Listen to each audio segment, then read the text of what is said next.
করতাম, আমার বুট ছিল না, জার্সি ছিল না, হ্যাংলেট ছিল না। তখন সময় আমি চাইল্ড লাইনে বসে থাকতাম। আজকে আমি আপনাদের দোয়ায়, আল্লাহ রসুলের দোয়ায়, আমি আপনাদের ভিতর থেকে আপনাদেরকে সকলকে আমি ধন্যবাদ জানালাম। এবং আমার জন্য আপনারা সকলেই দোয়া করবেন, এই বলে আমি আর লম্বা কিছু বললাম না।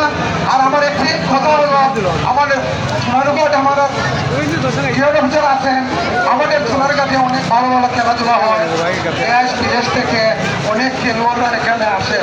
তবে আজ পর্যন্ত আমাদের এখানে কোনো একটা খেলা, ভালো একটা স্টেডিয়াম আমরা করতে পারিনি। এটার জন্য আমরা নিজে দুঃখিত।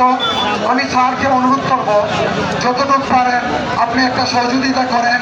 আর আমিও আপনাকে কথা দিলাম, যদি আমার তরফ থেকে কিছু 10 থেকে 15 লাখ দিতে হয় আমি দিয়ে দিব, তবু একটা স্টেডিয়াম আমাদের রইল। এবং আমার পক্ষ থেকে যদি আমারও আমি বলি, যদি স্টেডিয়াম হয় আমি 15 থেকে 20 লক্ষ টাকা দিব, এটা ঘোষণা দিয়ে দিলাম।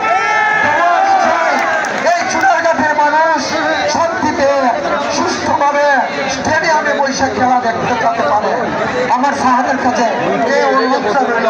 এবং আমাদের যারাই রাজনীতিবিদ আছে সকলের কাছে আমার এই অনুরোধটা রইল। এই বলে আমি বিদায় নিলাম।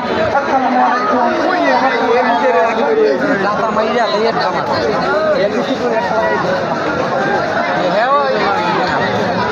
অনেক দূর তার মনে হয়। দর্শক মন্ডলী, ধন্যবাদ। কাজলের আকুতির সাথে আমরাও একমত। আমরা চাই আমাদের স্টেজের উপরে যারা উপরে উঠে খেলা দেখছেন তাদেরকে আমরা আশ্বস্ত করতে চাই, হয়তো সেই দিন সুযোগে নয়, আমাদের মঞ্চেটি আরো 2 তলা 3 তলা হবে ইনশাআল্লাহ। সুপ্রিয় দর্শক মন্ডলী, খেলায় থাকুন, খেলা দেখুন, খেলাকে ভালোবাসুন, নিজেকে ভালোবাসুন, দেশকে ভালোবাসুন।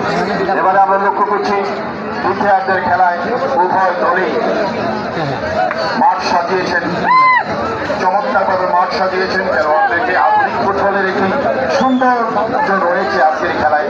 অথচ সিনিয়র ফুটবলারদেরকে নিয়ে এই মুহূর্তে 2-0 গোলে পিছিয়ে আছে অবিগত প্লেয়ার্স ইউনিটি, কিন্তু তাদের অদম্য আগ্রহ রয়েছে গোল পরিশোধের। অপরদিকে চুনারঘাট উপজেলা ফুটবল একাডেমি তাদের জয়কে আরো সুনিশ্চিত করার জন্য এগিয়ে দেওয়ার জন্য চেষ্টা করছে। এর মধ্যেই আমাদের এই আকর্ষণীয় আজকের এই আক্রমণ, পাল্টা আক্রমণের মাধ্যমে ফুটবলার কাজল আমন্ত্রণ আন্তর্জাতিক গোল্ড কাপ ফুটবল টুর্নামেন্ট 2026-এর এই মেগা ফাইনালের সমাপ্তির দিকে আমরা এগিয়ে যাব। সুপ্রিয় দর্শক মন্ডলী, আপনাদের সবাইকে যারা শুনতে পাচ্ছেন, যারা অনলাইনে দেশে বিদেশে খেলা দেখছেন, সকলকে আমরা আন্তরিকভাবে আয়োজনের পক্ষ থেকে, চুনারঘাটবাসীর পক্ষ থেকে কৃতজ্ঞতার সঙ্গে ধন্যবাদ জানাচ্ছি। বিশেষ করে যারা ইলেকট্রিক প্রেস মিডিয়া এবং আমাদের ফেসবুক পেজ রয়েছেন, অনেকটি ফেসবুক পেজ রয়েছে, অফিসিয়ালি রয়েছে হাবিব টিভি, আমরা তাদেরকেও ধন্যবাদ জানাচ্ছি। আমাদের সীমিত সাধ্যর মধ্যে আমরা যথাযথভাবে আপনাদেরকে বসার সুযোগ করে দিতে পারিনি। আশা করছি আগামী আমরা অবশ্যই আমরা মিনি স্টেডিয়ামে এই মাঠটি রূপান্তরিত এবং আমরা স্বাচ্ছন্দ্যে খেলা দেখতে পারবো।